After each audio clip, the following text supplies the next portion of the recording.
Welcome to my AM2R Speedster's Guide series. This series will serve as a guide for both casual players and speedrunners alike, be it at speedrunning multi-thread matches or getting that sub 2-hour in-game time.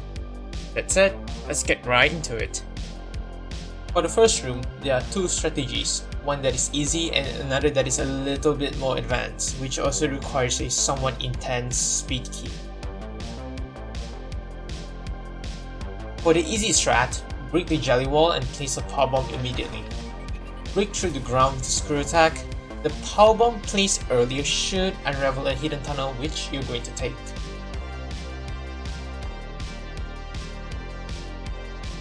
For the advanced strategy, charge up a speed booster beforehand and go through this section like you would with the easy strat. The only difference here being keeping the boost all the way to the bottom and into the next room.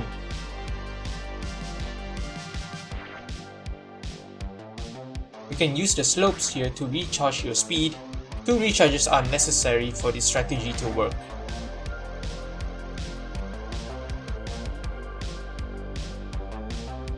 If you're not saving in the next room, then your next goal is to speed boost past it.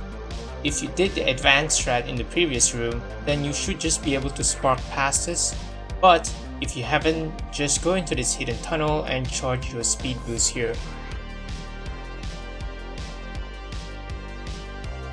In this room, head down while using the screw attack and then shine spark to the left.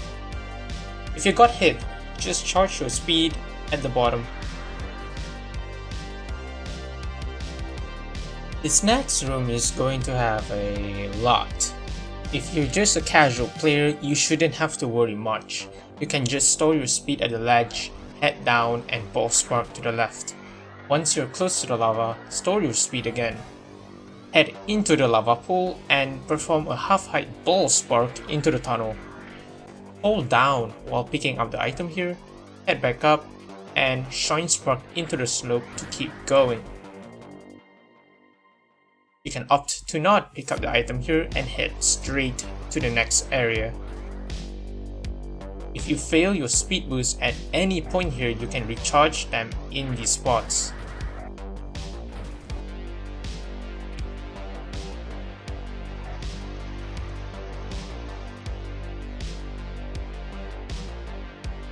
For the more experienced players, you can run off the ledge and continue with a speedball.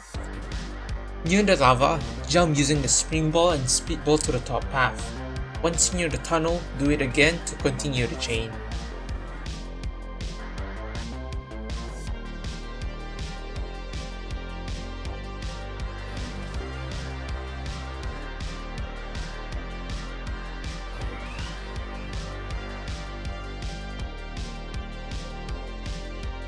Here, charge your speed boost if you decided on the casual strat for the previous room. If not, you should be speedballing past this tunnel. Once you enter the next room, hold down during the transition, head up here, and full height shine spark to the left. For this next part, I highly recommend you drop and morph right before you hit the ground for a speedball. It is much easier this way and requires much less input. It requires a little bit of timing, but it isn't too difficult.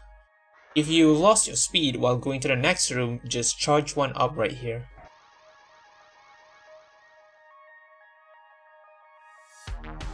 Store your speed, head down and half height shine spark to the left. Store it and head up on top of the rock. Quickly full height shine spark to the left and make sure you hold down during the transition. Alternatively, you can space boost across this room.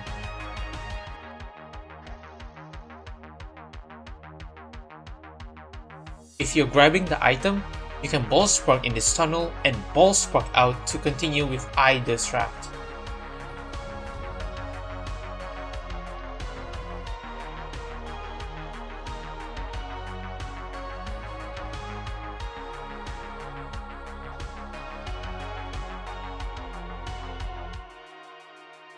After storing your speed in this room, head down and shine spark to the left.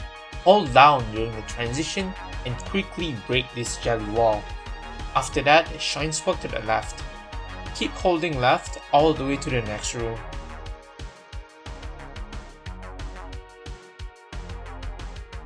Just a little side note, your height in which you spark at differs depending on what level of the ground you're standing at. If it's on the lower end, you would have to perform a full height, whereas the upper end, you can perform a shine spark at either height.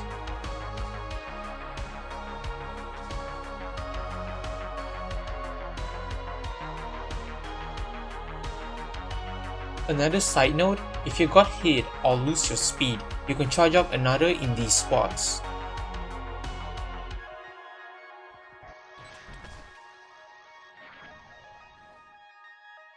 Once you've reached the next room, give yourself a pat on the back because you've reached the end of the video.